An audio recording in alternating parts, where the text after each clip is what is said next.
What's good? What's good? What's good? You are now watching True Boy Sports Show. I am your host, King Ralph. Hope you're having a good day out there, everybody in TV land.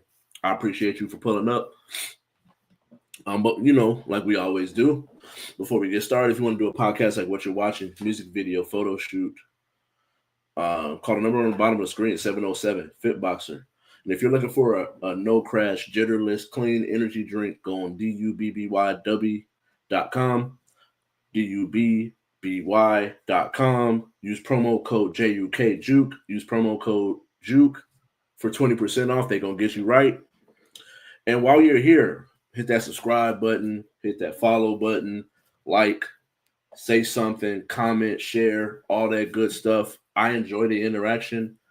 Just don't be weird about it. I'm getting some weirdos in my comment section. Uh, Glad it's getting to people who wouldn't normally watch, but at the same time, don't be weird.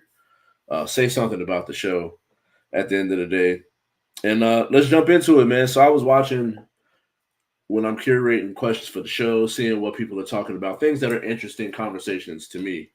I either come up with these topics off the top of my head based off of stuff I see on the internet, or I'll go and I'll watch some podcasts. So it really got me thinking because a lot of times we talk about certain players in certain eras, and we get to talking about the what if conversation. What if this person didn't get hurt?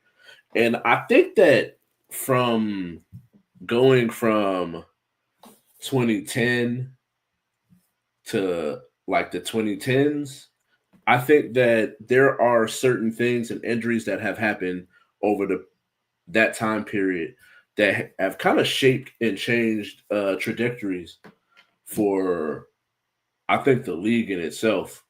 And we always talk about Derrick Rose, but I wanted to add Gilbert Arenas and John Wall into that conversation of what this era of basketball could look like had those players not got injured. Like if you go and you take Gilbert Arenas in 2007, 2008, I think April of 2007, he tore his MCL, which hindered his play pretty much going forward for the rest of his career. Where eventually, a lot of people feel like he got traded because of the shooting, but really it was just the injury, his knee injury. He never really was able to come back from it. And so he gets traded to Orlando. And just think about a team with Gilbert, Dwight, Vince, Rashard Lewis, and Hito Turkoglu to go along with players that they had. They had a deep bench. They were a couple years removed from going to the NBA Finals. Just think about what that team could have done, even in an era that had a prime Derrick Rose and had the Miami Heat, the Raptors, the Hawks. I feel like the league in itself, there would have been a more of a little bit of balance between the two, even going forward, where eventually Dwight, I don't think Dwight leaves if Gilbert Arenas is there and they're playing at the level that I think that they could play. And then when you start to really think about Derrick Rose and what he was able to do, really putting yourself into that era in which he was in. Russell, this is before we start to look at Russell Westbrook in the triple doubles. This is before Steph has won his finals MVP and the multiple championships. KD hasn't won a championship at this time in which Derrick Rose got hurt. And I do feel like when it comes down to it, we always talk about Derrick Rose getting like prime Derrick Rose, but when you really truly think about it, he graduated high school in '07, played it was in the NBA in '08, '09, won his MVP in 2010, 2011, and then got hurt. He played 1 year the next year and then got hurt after that. So like there's a 5 year span in which Derrick Rose goes from high school to possibly the best player in the league, if not top five, and then but really hadn't really put it all together. And so thinking about what he was able to do in such a short span while not truly being able to put all his tools together, think about the ability to shoot that he had with Minnesota, with the Knicks, partnered with that athleticism that he had coming into the league prior to his knee injuries. I just think that not to take anything away from Steph and some of the guys that were able to thrive in that era, I do think that we're looking at those people in a different light. Had Derrick Rose had an opportunity for 5, 6 year to be able to put that athleticism with that jump shot that he eventually put many hours into the gym and got it together to the point where he was shooting 40% from three. And then John Wall is another one where like his story is kind of interesting to me because when I was sitting there going through it, it was like, all right, from I understand, and I'm one of the major people that says this, but injuries or not injuries, but stats don't always tell the story. But to go from what he was at, where playing with the Houston Rockets, the last time he played with the Wizards, and even to a kind of a sort of degree with the Clippers, I don't understand why he was so bad to the point where he's not in the league no more, unless he just doesn't want to be in the league. Where he tears his Achilles. I'm not sure if he tore it twice. I know one time he tore it slipping on the stairs at home, and I'm not sure if that was like a re-tear, but just thinking about his athleticism, his speed, then rupturing your Achilles tendon, to then now you have to come back, and it's definitely going to change your game, especially how late in the career that he did, where he was almost 30. Um, given that he got that injury, and so it's one of those things where when he comes back, some of the players pieces that they could have had, given certain situations he was in, if you take him and put him on that Houston team where he can grow with the team, it's one of those things where like you start to look at it and be like, oh man, what could have been? Even if you take him now, the Rocket situation was a little weird because James had already kind of wanted out. So by the time he got there, he just wasn't that guy no more. And so I think, given the situations, John Wall, a healthy John Wall with Bradley Beal, I just think that they were one of the better duos of a point guard, shooting guard combination. Then eventually you put them on the Clippers, where you have a team with John Wall, Paul George, and Kawhi Leonard. Given what John Wall was able to do, even if he's 80% of that, I don't understand why it got to the point where he's just not in the league no more. I think essentially, it does change the trajectory of the league, the way that we look at the players of that position, and the way that we look at the players in themselves. Like I think people try to act like with Gilbert Arenas that it was like he got hurt or that he had the incident with the guns and then that changed his career. It was like, no, that happened. Then he tore his knee up when I believe it was Gerald Wallace fell into his leg. Then he messed his knee up, never really quite got back to it. And then that's a combination of what people will tolerate really is just dependent on what you have to offer them. When it's pretty much if you're making all-star teams and all pros and or all NBAs, they'll deal with so much that you're off the court and the type of person you are being in the locker room.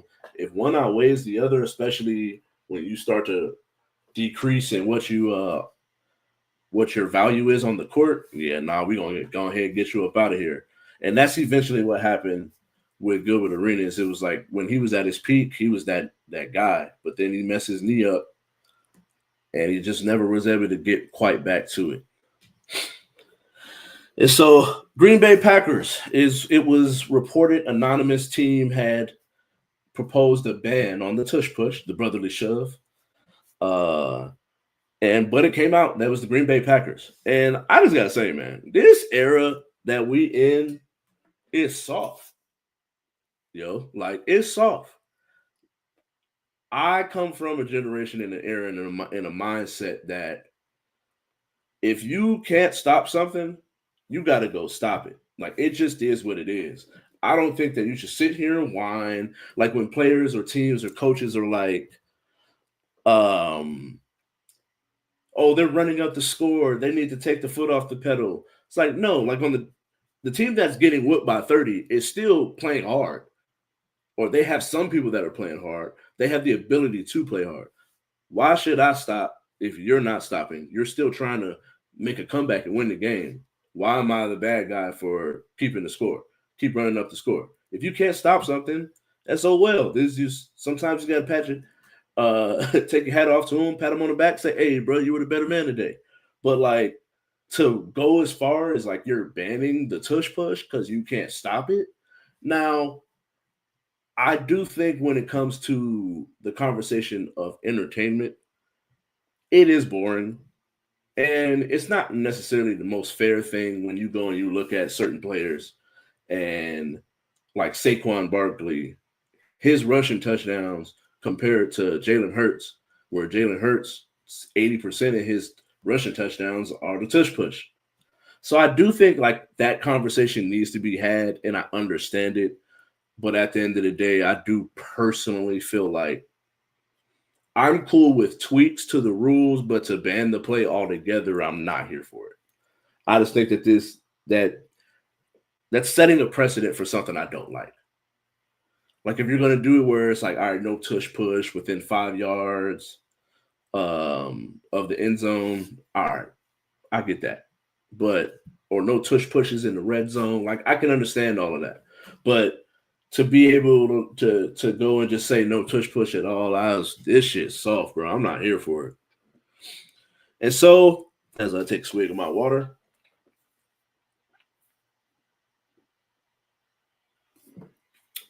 the not Green Bay Packers, I am squeaking. We're gonna take a look, and I'm gonna break down the NFL Combine on the defensive side of the ball. Last week I did the offensive side of the ball. The Combine starts this weekend. So next week I will be doing a not reaction, but it's more so a wrap up saying what I saw, because I'm not going to be like live reaction or nothing like that. It's just more so a reaction to what I saw on tape, the measurables, and going through some of those. I'm gonna have I have a post combine ranking, and then I will be doing a ranking coming up closer. I'm probably gonna do 3 rankings. I'll do one that's post combine. I'm gonna do one after I do my first mock draft, and I'm gonna do a last final one in the month of April. After I do my final mock draft going into the NFL draft. And so let's get into it, man. So this week I'm doing defense. So we got some defensive tackles. Where are my notes? Wow. And so defensive tackle, we're going to start inside and work our way out. So I got Mason Graham out of Michigan, running mate Kenneth Grant out of Michigan as well. Derek Harmon out of Oregon, Walter Nolan out of Ole Miss, Deion Walker out of University of Kentucky, Talik Williams out of Ohio State, TJ Sanders, South Carolina, Omar Norman Lott out of Tennessee. And that wraps that one up. I think that on the defensive side, there really is a lot of talent all over the place. I think probably the weakest one for me is probably going to end up being the linebackers. I feel like after the top 3 inside linebackers, it's a little bit of a fall off, unless someone proves and shows that they're able to have a versatility from the inside position but you never know. Anybody can come out of anywhere with these workouts. Some people are workout warriors, and they'll be able to get themselves drafted in the first round just strictly off of what they did at the combine. And so moving out from the defensive end edge rushers, got Abdul Carter out of Penn State, Jalen Walker out of Georgia,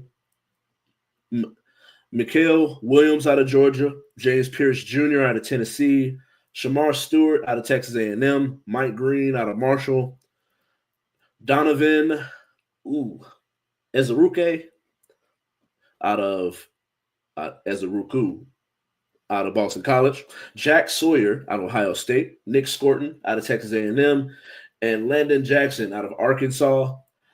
The ones here that I'm really intrigued by, and I want to see how it ends up working, because when you go through, like, what was my guy's name? Mike Green. You go through. He played at an SEC school. Was okay. He went to and had pretty good numbers. He transfers to Marshall for whatever reason. Is very dominant, and so he's showed that he has talent, and then he has showed that he has exceptional talent to the normal person. And so, given where he's at and what he has to offer, I'm curious what he ends up doing at the combine and how hard he goes. Because I do think that he's going to be somebody that's going to end up being a first round grade.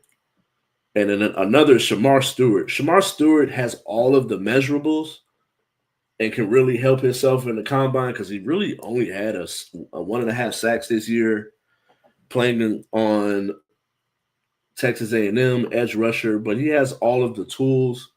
So maybe he's a better NFL player than he will be a college player.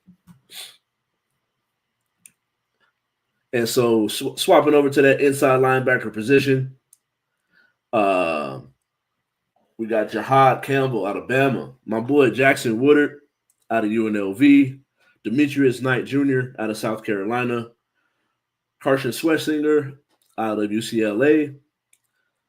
We got Jason Walker out of University of Georgia, Chris Paul Jr., no relation, out of Ole Miss, and then we got Jeffrey Bassa out of Oregon, Woodard and Jahad Campbell out of Bama. Woodard being the UNLV guy, so I remember watching some of his games, and then it just felt like he was all over the field, good hands, sideline to sideline, being able to stop in the run, good open field tackler.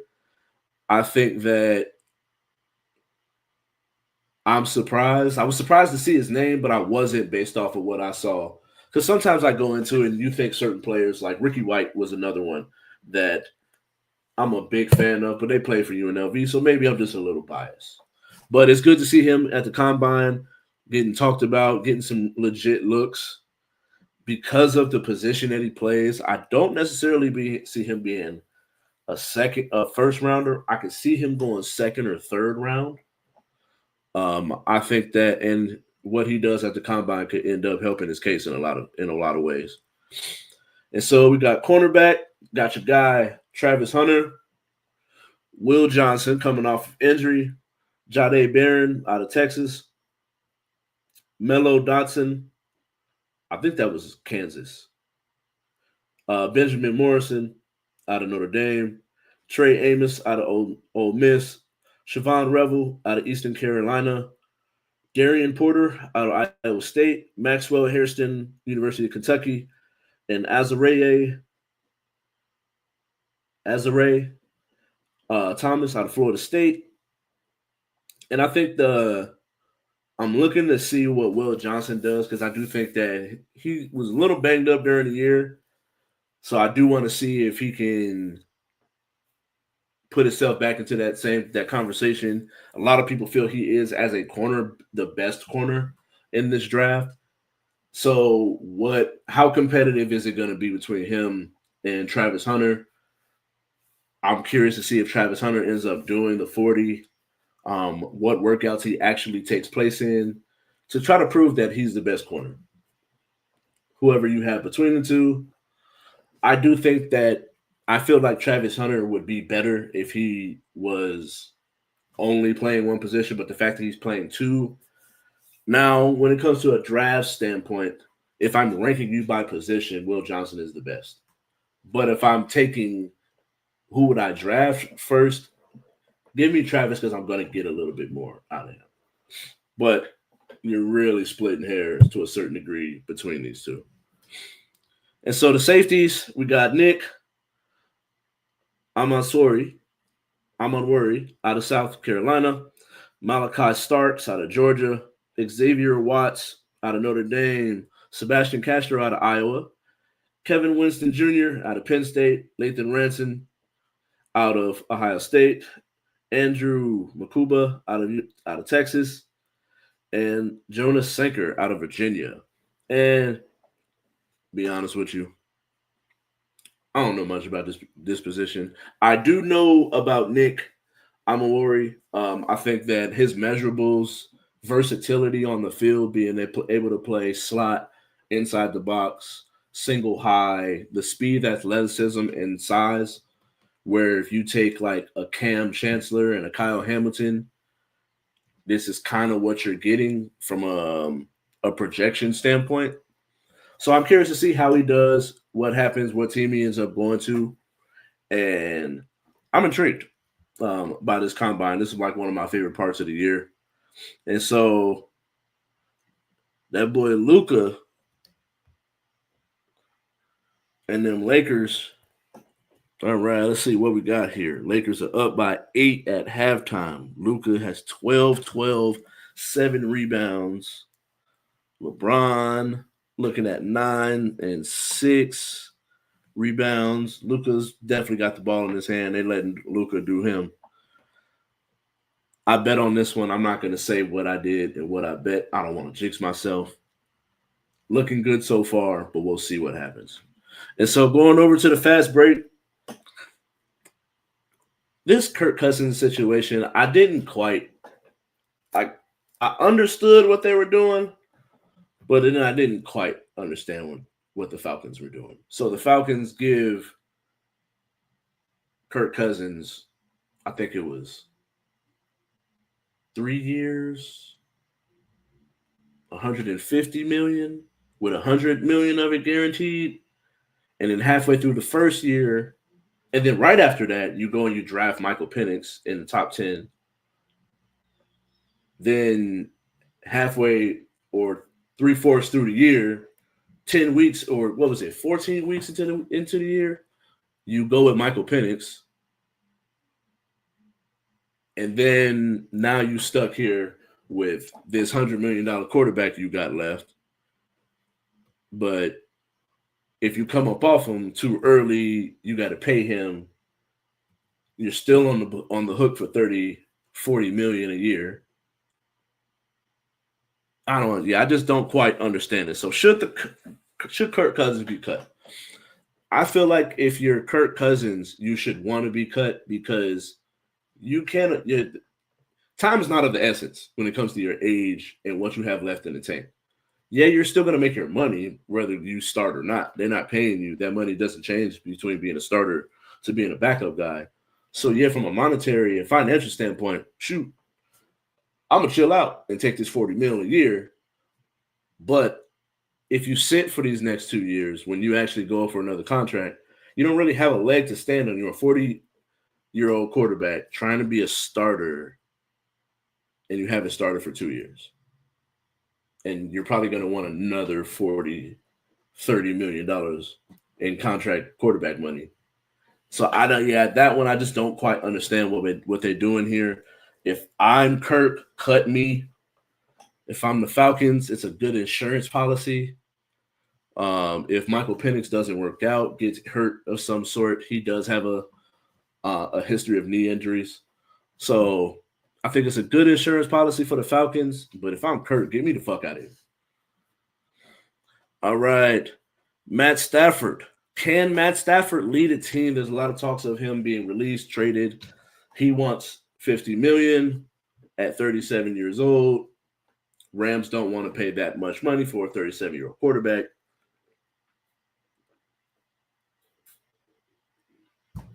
So for all intents and purposes, I think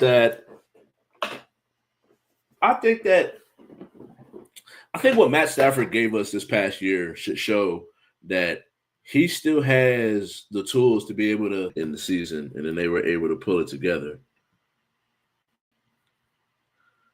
So let's see. Why is it not telling me how many? So 20. He still had a 2-to-1 interception touchdown ratio, which I think is solid.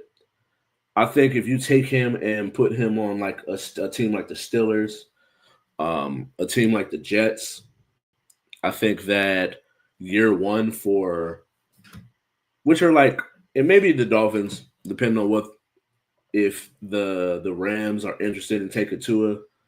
If I'm Matt, I probably would end up going to New Jersey, or the Nets. not the Nets, the Jets, New York Jets. I do think that you can get a little bit more out of what you have left as a quarterback, being able to partner with a Garrett Wilson, see if you can keep Devontae Adams. You have a good young defensive minded head coach, and you're a vet with a lot left in the tank. I think that that's the best place for him. I do think that he can be the deciding factor of whether or not you're good, but is he the end all be all? Like, I think if you have pieces, he's someone that can take you over the top. But if you don't have pieces, he's not carrying you to the finish line, to answer the question. And so it's a lot of talks about Joel Embiid, what he's going to do. He's been injured all year. A lot of questions here because he was injured coming out of the playoffs, goes to Team USA, doesn't miss anything, comes back and has missed a gang of games, a whole heap of games. So what do you do with Joel Embiid? And I think it's time to really, really go ahead, pull up Dallas, Nico Harrison with the Mavs and trade Luka again and trade Joel Embiid. See what you can get for him. Let the season finish out. See if there's a team that is going through a rebuild or is at the bottom but didn't quite get someone of like a top 3 pick, not going to get a Cooper Flag or a Dylan Harper, but you could go ahead and trade Joel and see what you can get for him and just build around Maxey. I think, and then also I would rather give Paul George another year. I think that he's battling some injuries, coming off some injuries, a new team, new organization. Give him another year, and then next year going into the trade deadline, see what you can get for him, or see if he's still a quality player. Because I do think from a defensive standpoint, regardless of what he gives you on the offensive end, playing off of Maxey, building around Maxey and what you're able to get through that Joel Embiid trade, you don't necessarily have to do a straight rebuild, but you can at least do like a retool. And so Zion has come in and weighs in at 264. He is currently working his way because he had a very interesting contract before we get up out of here. But going through the details of it, he's on track to satisfy the weigh-in clause that requires him to have a combined weight and body fat percentage below 295 to guarantee 20% of his salary going into next season. Right now, him weighing in at 264, depending on what his body fat percentage, he should be in the clear. So he'll be able to get 20% of next year's money, which I believe is you're looking at about 50 mil. I think it was 4 years. Yeah, it's a little short of 50. So he'll get another 40% if he plays at least 41 games in this year. He's played 20 games. There's 25 games left. And he would have been able to get another 40%, or at least guaranteeing another 40% going into next year. But because he's missed so many games, he's only played 20 games. He's looking at about 45 games this year if he plays the rest of the season.